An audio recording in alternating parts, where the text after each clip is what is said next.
Në Ditari në orës 19, ndër të tjera ju ftoj të ndiqni. Qellohet për vdekje një prej grabitësve të një blindi me para në Rinas, mjeti u sulmua nga një grup personash të fshehur në një makinë të kamufluar si hetimi doganor. Dyshohet se u grabitën disa miliona euro. Zëvendës ndihmë sekretari amerikan i shtetit Matthew Palmer lëpezull krizën politike në Tiranë, nuk ka marrëdhur me një platformë, deklaroi zyrtari i lartë i Departamentit Amerikan që përsëriti thirrjen që opozita të hyjë në zgjedhje. Një thirrje për kryeministrin Rama që të bëjë një hap pas vjen nga ambasadori italian në Tiranë Alberto Cutillo. Kriza politike mund të ndikojë në vendimin e Brukselit për çeljen e negociatave, tha ai. Zonja dhe zotrimi mbrëma, mirë se vini në Ditari në orës 19, këtu në A2 CNN, unë jam Denisa Pasholli dhe në këtë hapësirë informative, ndër të tjera ju ftoj të ndiqni. Përplasje mes policisë dhe banorëve të bregut të lumit në Tiranë, policia hodhi gaz lotësjellës pas rezistencës së banorëve që kundërshtuan prishjen e shtëpive në zonën ku do të kalojë bulevardi i ri.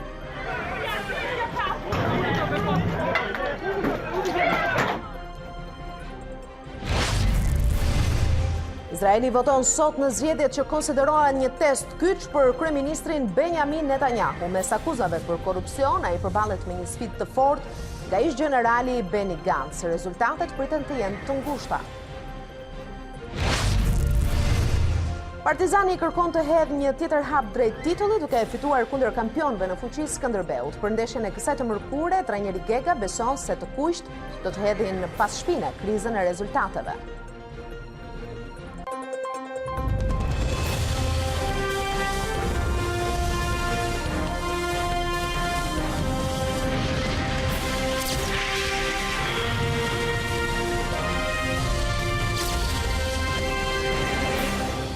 Dalemi tani më gjerësisht, një sasi e madhe parash, disa miliona euro që do të nxirreshin jashtë Shqipërisë me avionin e linjës Tiranë-Vjen u grabit rreth orës 15 në pistën e Rinasit. Dyshohet se 3 persona të maskuar me kapuç në kokë u futën të armatosur në pistën e Rinasit dhe në kërcënimin e armëve morën thasët me para nga blindi i një banke të nivelit të dytë për të larguar me shpejtësi me një mjet të bardhë me mbishkrimin e hetimit atimor. Në momentet e para, kur grabitësit po largoheshin, ata kanë shkëmbyer të shtëna armësh me policin dhe përpasoj një prej autorëve është qelluar për vdekje, ndërsa makina po largohej. Mjeti me të cilin lëviznin autorët u gjet disa orë më pas pranë urës së Brarit. Trupi i pajeti grabitësit të vrarë ende nuk është identifikuar nga policia. Burimet të policisë thanë se po punohet për identifikimin e viktimës dhe zbulimin e emrave të tjerë të bashkëpunëtorëve të kësaj ngjarje.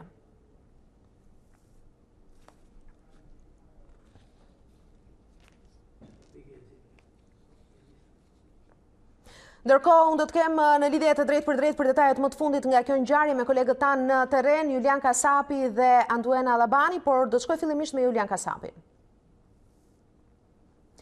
Julian, a është e saktë shuma prej 2 milion eurosh që kanë grabitur autorët pasi përflitet për shumë se kaq? Është e vërtetë, Denisa, faktikisht në fillim u përfol paktën nga informacionet paraprake që bëhej fjalë për rreth 2 milion euro, por kjo shumë nuk mbetet e saktë pasi presim dhe një komunikim zyrtar nga ana e policisë për shumën e saktë të grabitur, ndërkohë që ne faktikisht kemi mbërritur në vendin e ngjarjes, autorët kanë përdorur këtë urë. Pra kjo është kjo urë e cila ka shërbyer që ata të largohen me mjetin e tyre me mbishkrimin hetimit tatimor për të rritur pra për të kaluar në anën tjetër të rrugës dhe për të dalë në zonën e Kamzës.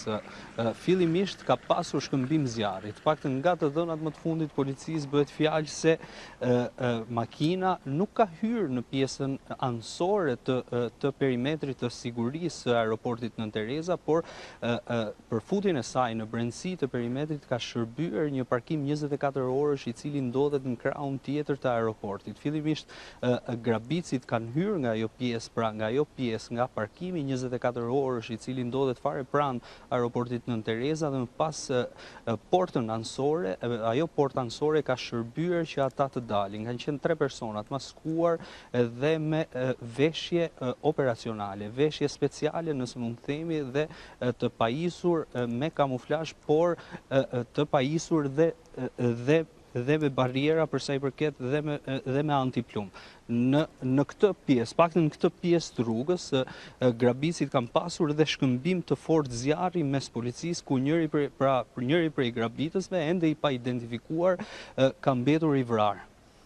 Julian, zyrtarisht, sikurse dhe ti po e theksoje, flasim për një viktim pas grabitjes së sotme në Rinas.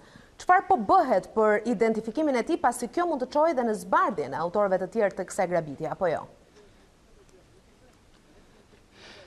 Faktikisht është ende herët për të folur për identifikimin e personit, por policia, të paktën ekspertët e policisë shkencore mbërritën këtë zonë. Paktën e gjithë zona ka shërbyer si ku këtu ka pasur dhe shkëmbimin më të shumtë të zjarrit mes efektive të policisë dhe grabitësve, ndërkohë që pikërisht fare pranë kësaj zone këtu, ku grabitësit kanë arritur t'i largohen paksa policisë, njëri prej tyre ka dalë nga automjeti për t'u larguar në këmbë. Faktikisht kanë dalë dhe 2 grabicit e tjerë, pasi pak më tutje në hyrje të rrugës kryesore i priste një makinë tjetër, e cila sipas policisë bëhet fjalë për një tjetër furgon i cili ka shërbyer që grabicit largohen. Pikërisht këtu kemi dhe shenjat e para të shkëmbimit zjarrit. Këto janë disa xhama të automjetit të grabitësve, i cili u qëllua nga ana e policisë dhe pas daljes nga automjeti, njëri prej grabitësve në tentativë për t'u fshehur plumbave të policisë ka mbetur i pajet pikërisht në këtë zonë. Bëhet fjalë për këtë zonë ku njëri nga grabitësit ka mbetur i vdekur. Më pas mbërritja e policisë shkencore bëri të mundur hetimin e ngjarjes, por dhe mbledhjen e provave të mundshme, pasi pikërisht në këtë zonë u gjetën dhe disa thasme para, të cilat grabici i kishte marrë me vete në tentativë për t'u larguar, ndërkohë 2 grabicit e tjerë arritën të largohen dhe pak më tutje në hyrje. Faktikisht në të dalë të kësaj kthese ndodhet dhe rruga kryesore, e cila të nxjerr në zonën e Niklës. Aty grabicit kanë përdorur një tjetër furgon ende i pa identifikuar dhe ai dhe në pronësi të cilit është, janë larguar dhe në afërsi të zonës së Kamzës, automjeti i tyre është djegur dhe grabicit janë larguar. Për të mbetur tek viktima e kësaj grabitje e njërit prej autorëve, nga kush është qelluar? Nga policia private apo policia e shtetit? Atëherë saktësohet se është qelluar nga policia e shtetit, ka qenë një shkëmbim zjarri mes policisë së shtetit dhe grabitësve, ndërkohë që rezistencë ka pasur dhe policia private, e cila ndodhej brenda rrethimit të aeroportit Nën Tereza për të marrë parat dhe për t'i dërguar në bankat e nivelit të dytë. Ka pasur një rezistencë nga ana tyre, por personat kanë qenë të armatosur me veshje speciale, faktikisht janë menduar fillimisht si pjesëtar të policisë, por nuk ka qenë ashtu. Më pas me marrjen e parave, ata kanë dalë nga njëra prej dyerve të emergjencës së aeroportit Nën Tereza dhe rreth 700 metra në ndjekje dhe shkëmbim zjarri me forcat e policisë kanë mbërritur pikërisht në këtë zonë, e cila rreth 300 metra më tutje të nxjerr në rrugën kryesore, pra në afërsi të Niklës, dhe më pas aty i ka pritur një tjetër mjet, bëhet fjalë për një furgon i cili është përdorur nga grabicit për t'u larguar deri në afërsi të Kamzës, në kodër Kamzës, dhe më pas aty mjetit i është bën flakat dhe grabicit janë larguar. Për zbulimin e tyre u ngrit dhe helikopteri i policisë së shtetit, ndërkohë që forcat shumta bën krejen e zonës, pikërisht dhe këtu në vendngjarje, por dhe në zonën e kodër Kamzës, por ende asnjë gjurmë me tyre. Nga ana tjetër pritet dhe identifikimi i viktimës për të bërë dhe lidhjet e mundshme të tij, ndërkohë që furgoni është marrë nga karrotresi i policisë së shtetit për të dërguar në policinë shkencore, aty ku do të bëhet dhe një hetim i imtësishëm për të gjetur provat e mundshme nga ana e policisë si dhe për të bërë lidhjen mes grabitësve të tjerë të cilët morën pjesë në këtë ngjarje të rëndë. Edhe një pyetje të fundit, Julian, nga vendi ku ti ndodhesh, ku edhe ka ndruar jetë një prej autorëve të kësaj grabitje, përse më tej dy autorët e tjerë nuk janë ndjekur nga policia? Atëherë faktikisht gjatë shkëmbimit të zjarrit, policia ka pasur edhe të pamundur për të kaluar një pjesë të urës. Ura faktikisht është mjaft e vështirë për të kaluar nga automjetet, është mjaft e rrezikshme, nuk ka barriera mbrojtëse, ndërkohë që grabitësit kanë arritur të vinë deri në këtë pikë ku ka pasur edhe shkëmbimin më të madh zjarri, ndërkohë që vetëm pak metra më tutje ata i priste një automjet tjetër dhe kështu kanë bërë të mundur largimin e tyre. Faktikisht mbetet për të zbardhur dhe dinamika se si ka qenë ndjekja e policisë, nëse ka pasur vijueshmëri të saj, por me sa duket nuk ka pasur një ndjekje të gjatë pasi edhe automjeti është gjetur i djegur nga ana e policisë, çka tregon se ata kanë arritur të humbin gjurmët në zonën e Kodër-Kamzës. Nga vendi i ngjarjes ishte kolegu Julian Kasapi me detajet më të fundit, ndërkohë Anduena Allabani na informon në këto momente në këtë lidhje të drejtë për drejtë dhe me hetimet nga ana e prokurorisë për grabitjen e sotme në aeroportin e Rinasit. Anduena, apo merren në pyetje pasagerët që ishin në avion? Denisa, ndodhemi pikërisht në vendin aty nga ku nisi gjithë kjo histori, nga ku nisi kjo ngjarje, e cila ka ndodhur sipas informacioneve zyrtare rreth orës 15 ka ndodhur pikërisht. Ju shikoni, ndodhemi në ndal kontroll sigurie, është hyrja ku futen mjetet e zjarfikseve dhe çdo mjet tjetër sigurie i cili hyn në pistën e aeroportit ndërkombëtar të Rinasit. Në fakt, nga ato që mundëm neve të informohemi, qoftë edhe nga burime zyrtare pranë hetimit të prokurorisë së Tiranës, që me gjasa kjo çështje do të kalojë te krimet e rënda për shkak se kemi një grup të strukturuar kriminal, pra kemi 4 autor, njëri viktim. Shikoni që në vendin e ngjarjes ndodhen 2 shtylla betoni, të cilat janë, njëra prej të cilave është lëvizur nga autorët e ngjarjes. Ajo është marrë duke në shenjat ku ka qëndruar më parë, është tërhequr me kavë nga automjeti me cilën kanë hyrë në pistë autorët e mundshëm të kësaj grabitje. Më pas janë futur brenda në pistë. Ju e shikoni edhe avionin në cilin ka qenë kargo bashkë me parat, bëhet fjalë për 15 thas, kartë monedha dhe monedha, sipas burimeve zyrtare pranë doganës dhe pranë këtij aeroporti.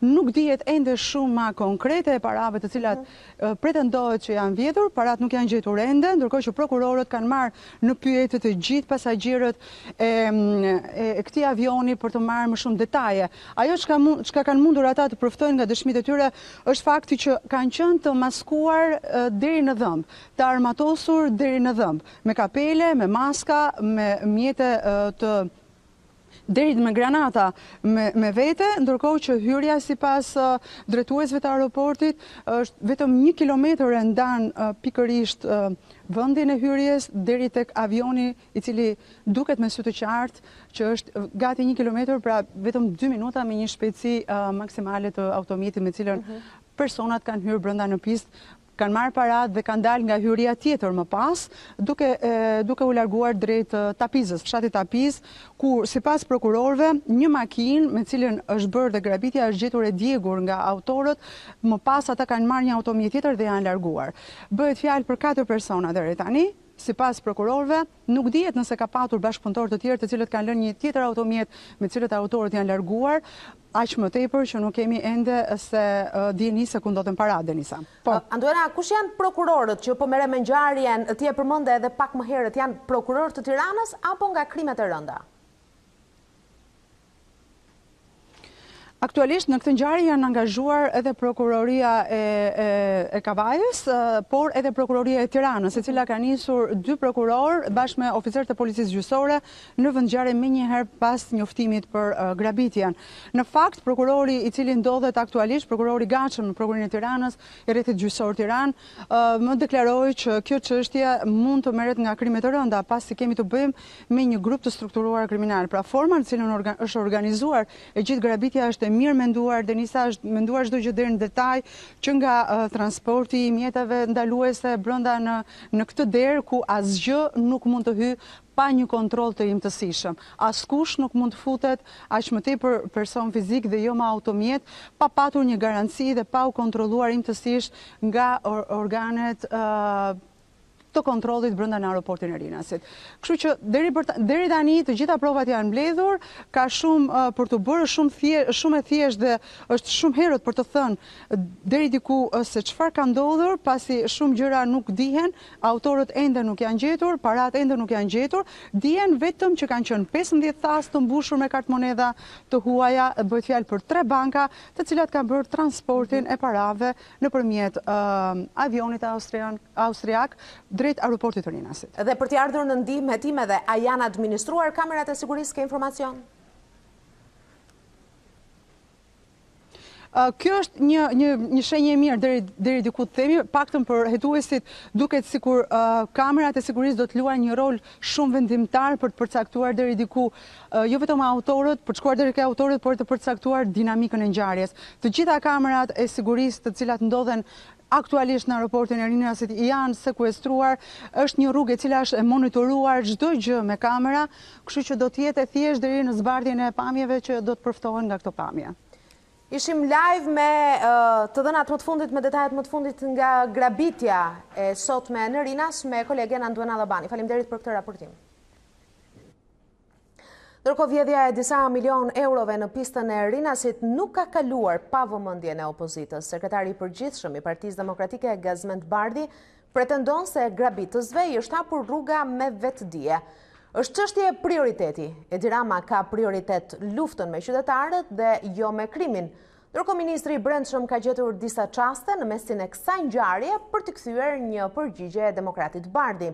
Edhe në momentin e një përplasje me armë të policisë së shtetit me një grup të armatosur kriminal, zëdhënësi, sekretari një partie antiparlamentare sulmon policin. Megjithatë, të gjithë shqiptarët janë në krah të policisë së shtetit në luftën e përbashkët kundër krimit të organizuar. Kjo luftë nuk mund të ndalet nga askush, shkruan ministri Leshaj.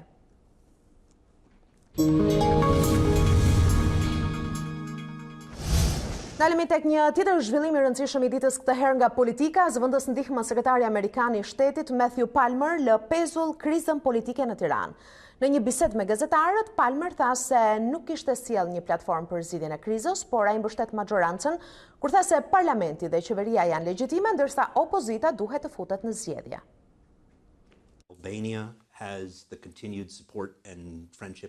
Qeveria Rama 2 ka marrë mbështetjen e SBA-s. Në një takim me gazetarët, zëvendës ndihmë sekretari amerikan i shtetit Matthew Palmer u shpreh se parlamenti është legjitim dhe se duhet të vijojë punën normalisht. Shqipëria ka mbështetjen e vazhdueshme të SBA-ve, institucionet parlamenti po funksionojnë, janë legjitime. Jam i sigurt se kjo qeveri do ta çojë vendin drejt reformave për integrimin evropian. Por kushtet politike nuk janë të njëjta me 2 vite më parë. Aso kohë opozita ishte brenda në çadër, ndërsa sot është jashtë parlamentit. Vetë zyrtari i lartë amerikan nuk ka sjellë asnjë formulë zgjidhjeje nga Washingtoni, por kërkon që opozita të futet në zgjedhje. Nuk jam këtu për të negociuar, do të ishte fatkeqësi për opozitën nëse nuk do të hynte në zgjedhje. Ky është një detyrim që ata kanë ndaj votuesve të tyre të futen në ringun politike të garojnë.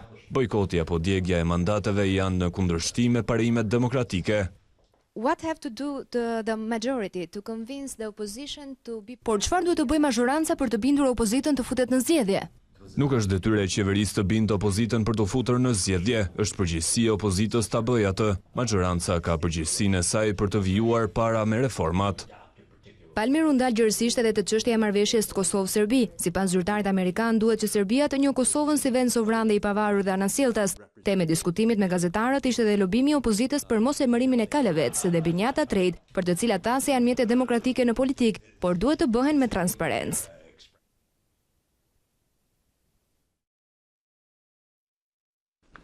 Gazetarja e A2 CNN Marcela Karapanco ka qenë sot në takimin që zoti Palmer ka patur me gazetarët, është bashkuar me mua në këtë moment në studio. Mirë se erdhe. Faleminderit.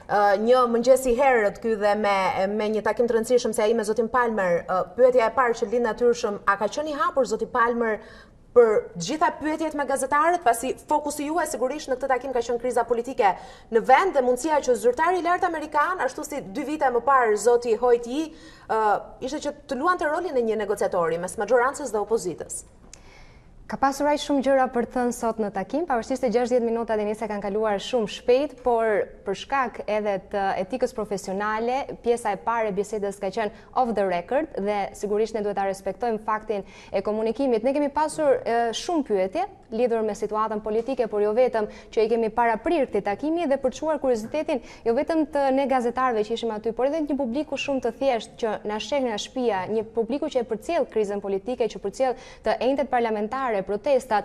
Megjithatë, në pjesën e komunikimit zyrtar, atë që ne kemi transmetuar edhe përmes kronikës përgatitur, ka qenë disi më diplomatik zoti Palmer, duke e krahasuar në këtë rast edhe me zotin Nik. Kujtojmë që ka qenë takimi i 15 maj 2017, ku ne kemi pasur në fakt një drek pune me zëvendës ndihmës sekretarin e shtetit asoj kohe dhe ka pasur, ndoshta edhe për shkak të situatës asoj kohe opozita në çadër, ishte paksa më i drejt për drejt, megjithatë edhe zoti Palmer sot ka vënë disa pika mbi i për sa i përket qëndrimit të tij gjatë vizitës zyrtare në Tiranë. Dhe ndalemi konkretisht, nuk kam ardhur me një platformë për Tiranën zyrtare, ka qenë i qartë.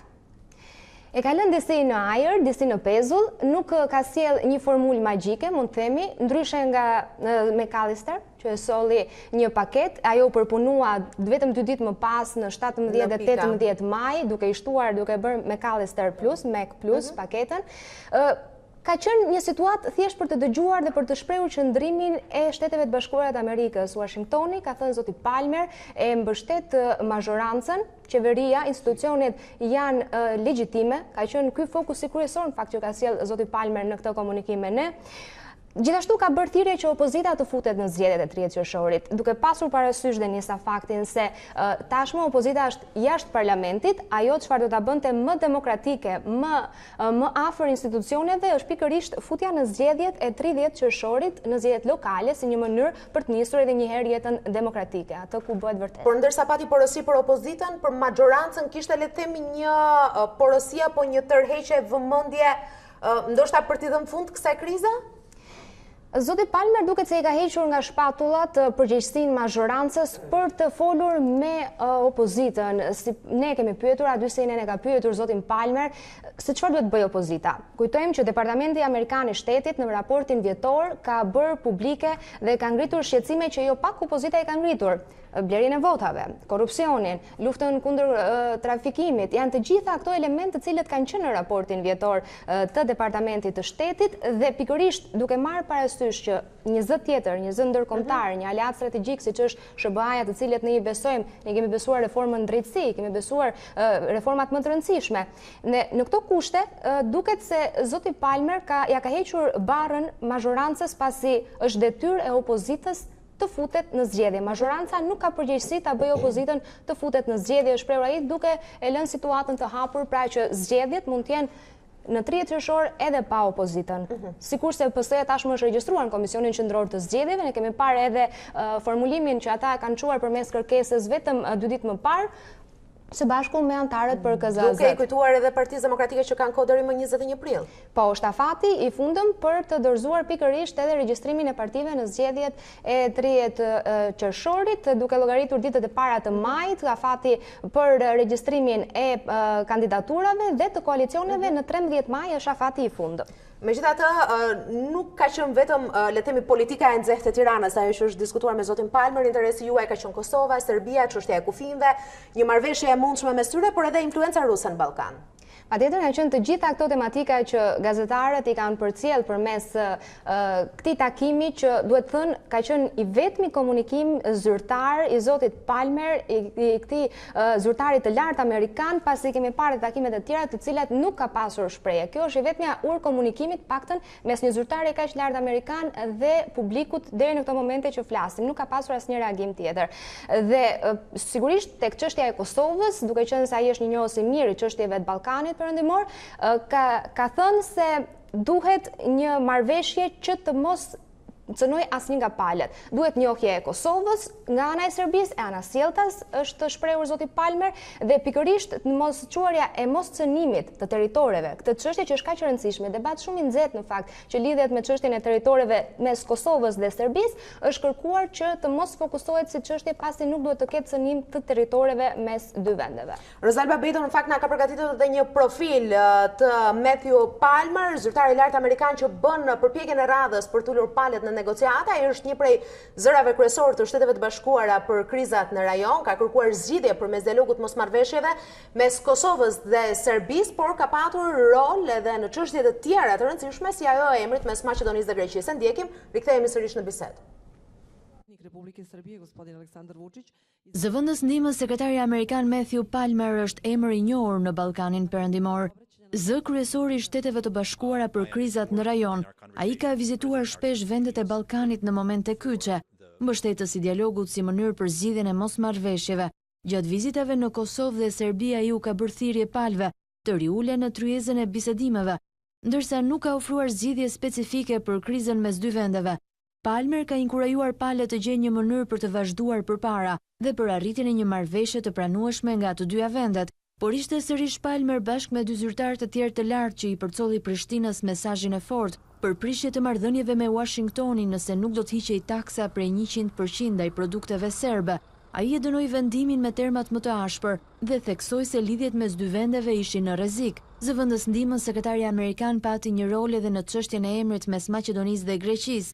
Ai vizitoi Shkupin në momentin kur u shtuan debatet për ndryshimin e emrit, ndërsa opozita e VMRO DPMNE-s u përpoq të pengonte procedurat. Në Bosnjë-Hercegovinë kërkoi implementimin e shpejtë të rezultateve të zgjedhjeve në 2018 dhe ndryshimin e ligjit elektoral. Në rajonin e trazuar nga konfliktet e risjell edhe kriza politike në Shqipëri, ku do të përpiqet edhe një herë të nxjisë palët për zgjidhje përmes dialogut.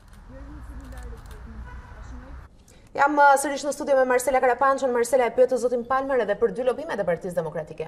Kanë qenë çështje me mjaft interes edhe në Shqipëri, ka pasur hetime edhe nga jashtë kufive shqiptar për këto dy lobime. Së pari për lobimin e Partisë Demokratike për sa i përket mosemërimit, dokumentet kanë dalë, janë bërë publike në media për mosemërimin e ambasadores së re Kavalek në Shtetet Bashkuara të Amerikës në Tiranë. Bëhet fjalë për një kandidaturë që është ne kemi zbuluar që prej vitit të kaluar, por që për shkak të mbylljes shutdownit që u bë me qeverinë, me Kongresin Amerikan, kjo kandidaturë nuk është se u refuzua, nuk u pranua. Këtë gjë është kujdesur ta thot edhe vetë zoti Palmer në këtë takim për ta saktësuar. Ajo është rinominuar sërish, pra ne kemi mundësi që prap zonjën Ann Kathleen Kavalec ta kemi sërish si ambasadore të nominuar nga presidenti Trump, por megjithatë kjo duhet të marrë edhe pak kohë, për sa kohë do duhet që Kongresi të jap verdiktin final.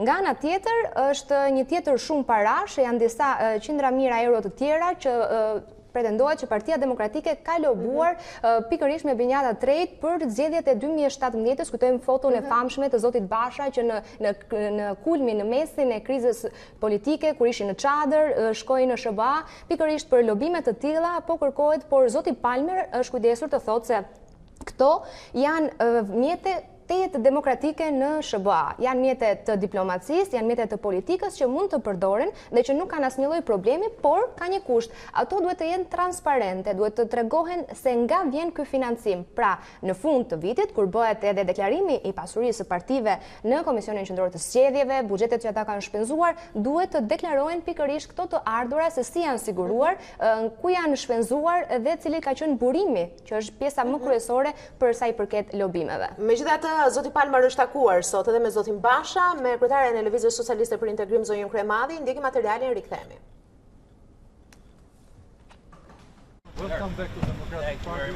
Në selim blu, zyrtarin e lartë amerikan e pritën dy deputet, të cilët bashkëshoqëruan Bashën në takimin një orësh. SBA e ka bërë të qartë se ka qenë kundër ndjekjes së mandateve, ndërsa në takim dëgjoi nga afër shqetësimet e kryedemokratit. Ky fundit shkroi në Twitter se ku fokusua biseda. Bisede hapur dhe konstruktive me Matthew Palmer mbi situatën, mungesën e gjykatës kushtetuese dhe gjykatës së lartë, pandëshkueshmëria, krimi, korrupsioni dhe kriza politike. Përkushtimi i përbashkët për demokraci, shtetin e së drejtës dhe mirëqeverisjen si rruga e vetme për stabilitet dhe Shqipërinë në BE. Palmer nuk humbi kohë, menjëherë ju drejtua se listë LSI-s. Detajet nga takimi dhe këtu ishin të pakta, por vetë kryemadhi komentoi njësoj sipas çdo takimi me ndërkombëtarët e tjerë europian e amerikan. Zoti Palmer nuk kishte ardhur për të dhënë zgjidhje për sa i përket konfliktit, mos harroni që hallet tona do t'i zgjidhim ne shqiptarët vetë me njëri tjetrin. Do kemi zgjidhje për këto halle, zënë kryemare? Sigurisht që mendoj që viktimat e gjithë kësaj historie janë shqiptarët, nuk është kryeministri. Faleminderit. Marcela, pavarësisht këtyre zhvillimeve, opozita vjen përgatitjet për protestën kombëtare të 13 prillit përpara kryeministrisë, ndërkohë zoti Rama ka një agjendë jashtë Shqipërisë. Ku do ta gjej protesta kryeministrin këtë herë? Edhe kjo protestë nuk do ta gjej në kryeministri, pavarësisht se të shtunën pas dite është njoftuar në orën 18 protesta e opozitës. Zoti Rama, me sa duket, ka gjetur një tjetër bilet, do të udhtojë jashtë vendit. Ne sot kemi mësuar nga burime shumë konfidenciale se zoti Rama është nisur drejt një tjetër vendi ballkanik, do udhton drejt Kroacisë, ndërkohë që të shtunën do të jetë në Arabinë Saudite, do të jetë në Kuvajt. Është një vizitë disa ditore zyrtare, sapo ka qenë zoti Ruçi në Katar, por do të presim tani se çfarë do sjell zoti Rama nga Kuvajti, kur jemi pikërisht në mesin e kësaj krize politike dhe shënon pikërisht datën e protestës. Faleminderit, ishte me mua në studio kolegja Marcela Karapanço.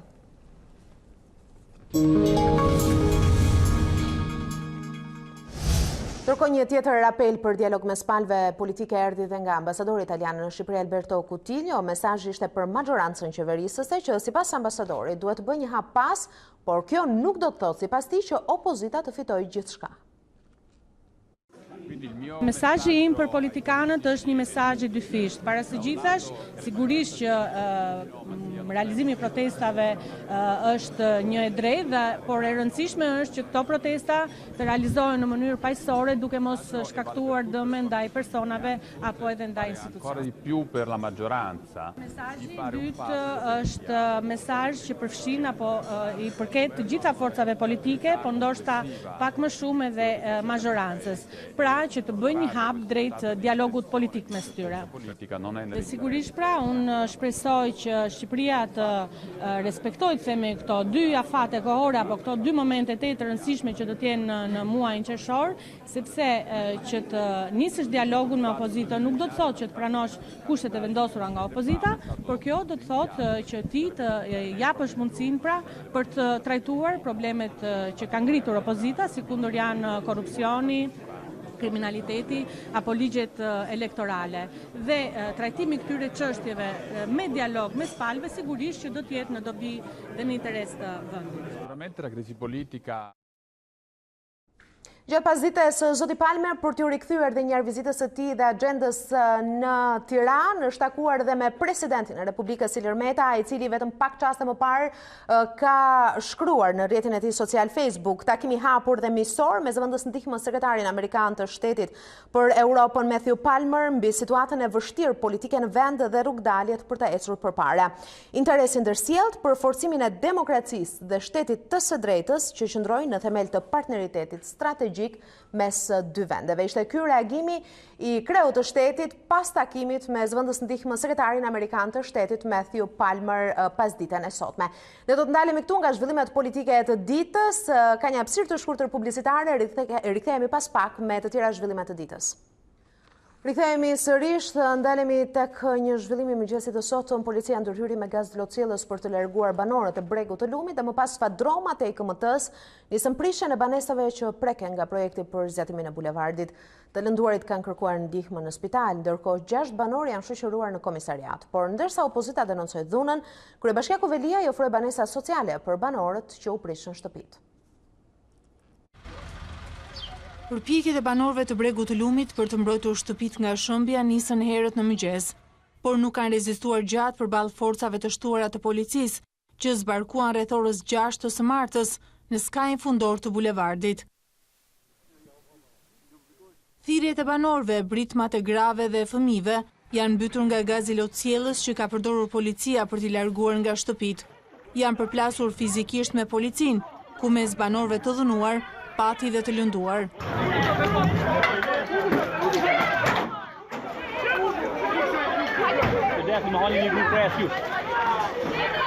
Kam pa të i raf njerëzit si gomarin. A rrifet njeri si gomari? Jo, kur. Ka ushtruar dhunë policia ndaj banorëve? Ka ushtruar dhunë të jashtëzakonshme. Ka natën i ka mëshjell, ato krenat e shtëpi ka qenë në burg. Njëni i nanës, njëni i mjerkës nuk ka. E di Rama i fort shtet, e dim, i kemi dhënë votën, po jo me na qitë faret. Një njeri e fut kënë verin burg, fëmijët jetojshin. Ki me fëmijë me ketë fut në lumë. Ne nuk kemi kundër bulevardit, kjo është nisë të përfundoje. Para ma të majnë, një të shpërblim. Orë më vonë i gjithë perimetri skajt fundor të bulevardit u rrethua nga forcat policore. Media, banorët e zonës dhe përfaqësues të opozitës nuk janë lejuar të hyjnë, ndërsa fadromat nisën prishjen e objekteve.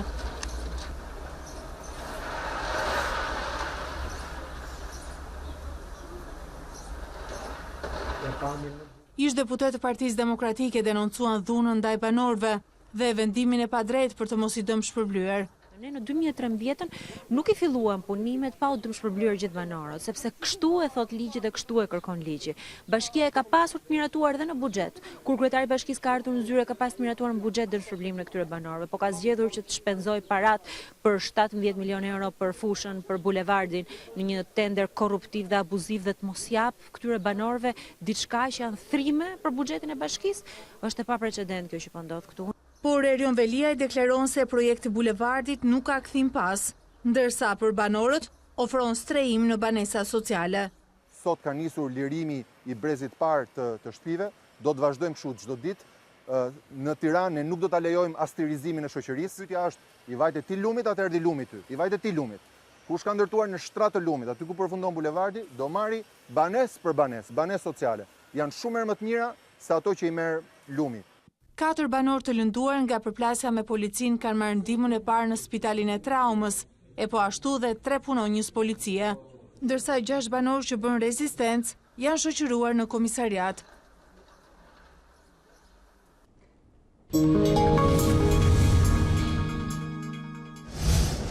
Izraeli voton sot në zgjedhjet që konsiderohen një test kyç për kryeministrin Benjamin Netanyahu. Mes akuzave për korrupsion ai përballet me një sfidë të fortë nga ish generali Benny Gantz. Rezultatet pritet të jenë të ngushta. Izraelitët votojnë sot në zgjedhjet e përgjithshme që konsiderohen si një referendum për kryeministrin Benjamin Netanyahu. Lideri i partisë së djathtë Likud, Netanyahu kërkon një mandat të pestë, por ai përballet me akuza për korrupsion dhe një rival të fortë si generali i dalë në pension Benny Gantz. Drejtuesi i Aleancës së Qendrës Bardhë dhe Blu, ky i fundit e sfidon Netanyahun për çështje kyçe si siguria dhe me premtimin e një politike të pastër. Qendrat e votimit u hapën në 7 të mëngjesit dhe do të mbyllen në orën 22, por fituesi mund të mos përcaktohet menjëherë. Asnjë parti nuk ka siguruar ndonjëherë një shumicë të qartë në parlamentin prej 120 vendesh, çka nënkupton se zgjedhjet do të pasohen nga negociata për krijimin e një qeverie koalicioni. Gjatë një tubimi në Jeruzalem të hënën, Netanyahu kërkoi mbështetësve të marrin pjesë në zgjedhje. Ai paralajmëroi se rivalët mund të fitojnë. E vetmja mënyrë për të ngushtuar diferencën dhe për të siguruar që Likud do të formojë qeverinë e re, është të kemi pjesëmarrje të madhe. Sillni të gjithë njerëzit. Lideri izraeliti është drejtuar votuesve të bazës së djathtë me mesazhe të forta për sigurinë dhe një njoftim të rëndësishëm që sugjeron se qeveria e re do të aneksojë kolonitë hebreje në bregun perëndimor. Kryeministri i mohon akuzat për korrupsion dhe thotë se është viktime një gjuetie shtrigash, ndërkaq që rivali i tij Benny Gantz u tha mbështetësve në Tel Aviv se kryeministri kërkonte të ndryshonte ligjin për të mbrojtur veten nga ndjekja penale.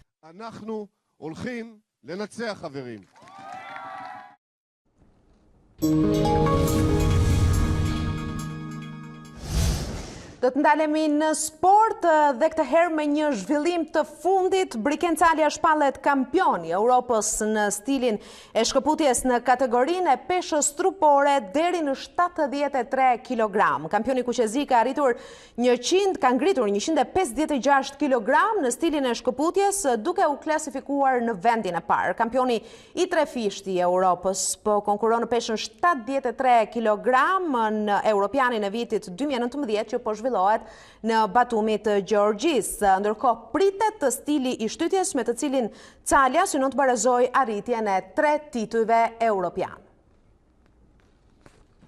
Dhe mbetemi në sport, një rival i madh i viteve të fundit për të harruar humbje në shtëpi me Luftëtarin, Partizani kërkon të hedhë një tjetër hap drejt titullit, duke fituar pikërisht kundër kampionëve në fuqi të Skënderbeut.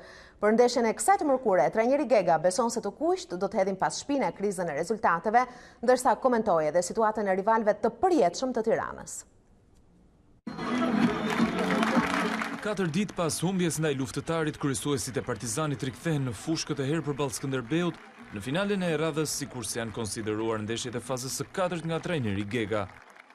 Pikërisht numri 1 i të kuqve në konferencën përpara kësaj sfide, u shpreh se skuadra do të reflektojë nga humbja ndaj Luftëtarit, si dhe hodhi poshtë zërat për Aleanca në garë. Besoj se me Skënderbeun s'do ketë të gabime. Besoj se do eliminojmë gjërat deri maksimum. Që një entuziazëm brenda ekipit për humbjen e rivalëve, ndoshta ka ndiku, ndoshta ka ulur ritmin. Edhe në kampionatet huaja shqiptarët i përfolin, po dhe i paragjykojnë. Megjithatë, ne jemi në gjeshim për ato që bëjmë dhe e respektojmë çdo opinion, por në fund fare njohim veten, respektojmë veten më shumë se gjithë tjerët. Gega komenton edhe gjendjen e Tiranës në renditje. Trajneri të kuqve ndjen keqardhje nëse sezonin e ardhshëm nuk do të kishte derbi. Uroj që Tirana të jetë gjithmonë derbi. Është partar keq ose mendohet edhe nga ata që e kanë kundërshtar në fushë, siç jemi ne.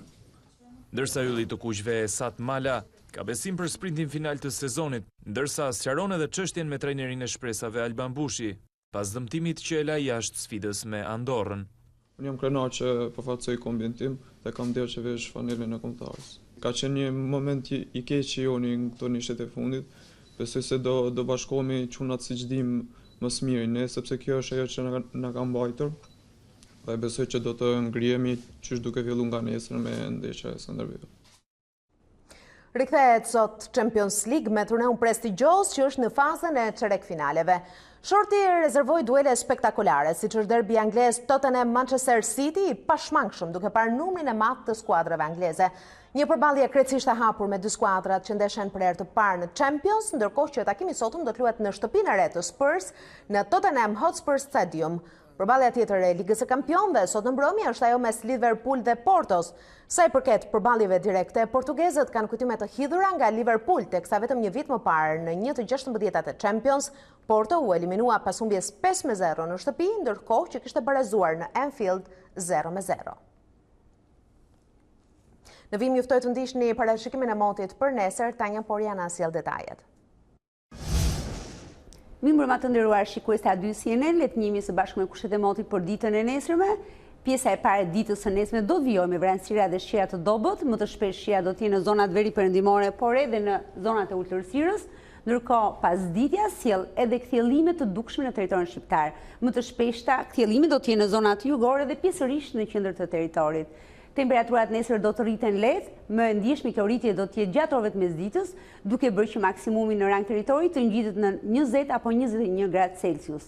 Për sa i përket kontinentit evropian, edhe gjatë ditës së nesërme, Europa vijon në të njëjtën tablo sinoptike, ku Europa jugore mbetet me vranësira dhe rreshje shiu me intensitet deri mesatar, kryesisht në gatishtullin iberik dhe pjesërisht në Europën juglindore, ndërkohë Europa veriore, pjesa më e madhe e qendrës, por edhe zonat lindore të Europës do të vijojnë të jenë kryesisht me moto të kthjellë dhe vranësirat më të dukshme do të jenë në zonat qendrore të Europës. Për sa i përket temperaturave në kontinent, ato do të mbeten të ulëta në zonat perëndimore të Europës dhe pjesërisht në mesdheun perëndimor, ndërkohë pjesa tjetër e kontinentit evropian që përbën pjesën më të madhe të Europës do të ketë një rritje të ndjeshme të temperaturave në ditën e nesërme. Këto janë informacionet në lidhje me kushtet e motit për ditën e nesërme, këtu në A2 CNN. Bashkë, mirupafshim. Dhe ne kemi ardhur në fund të kësaj hapësire informative, ju kujtoj edhe një herë zhvillimet më kryesore. Qellohet për vdekje një prej grabitësve të një blindi me para në Rinas, mjeti u sulmua nga një grup personash të fshehur në një makinë të kamufluar si hetimi tatimor. Dyshohet se u grabitën disa miliona euro. Zëvendës ndihmës sekretari amerikan i shtetit Matthew Palmer lë pezull krizën politike në Tiranë, nuk ka marrë me një platformë, deklaroi zyrtari i lartë i Departamentit Amerikan, që përsëriti thirrjen që opozita të hyjë në zgjedhje. Një thirrje për kryeministrin Rama që të bëjë një hap pas vjen nga ambasadori italian në Tiranë Alberto Cuttiglio. Kriza politike mund të ndikojë në vendimin e Brukselit për çeljen e negociatave, tha ai. Përplasje mes policisë dhe banorëve të Bregut të Lumit në Tiranë, policia hodhi gaz lotësjellës pas rezistencës së banorëve që kundërshtuan prishjen e shtëpive në zonën ku do të kalojë bulevardi i ri. Izraeli voton sot në zgjedhjet që konsiderohen një test kyç për kryeministrin Netanyahu mes akuzave për korrupsion. Ai përballet me një sfidë të fortë nga ish-generali Benny Gantz. Partizani kërkon të hedhë një tjetër hap drejt titullit duke fituar kundër kampionëve në fuqi Skënderbeut për ndeshjen e të mërkurës. Trajneri Gega beson se të kuqt do të hedhin pas shpinë krizën e rezultateve. Ju kujtoj përpara se të ndahemi se për zhvillimet më të fundit mund të na ndiqni në çdo kohë në faqen tonë zyrtare të internetit a2cnn.com, sikurse edhe përmes të rrjeteve tona sociale. Ishte gjithçka e përgatitur për Ditari në orës 19. Bashkë ndahemi këtu. Mirupafshim.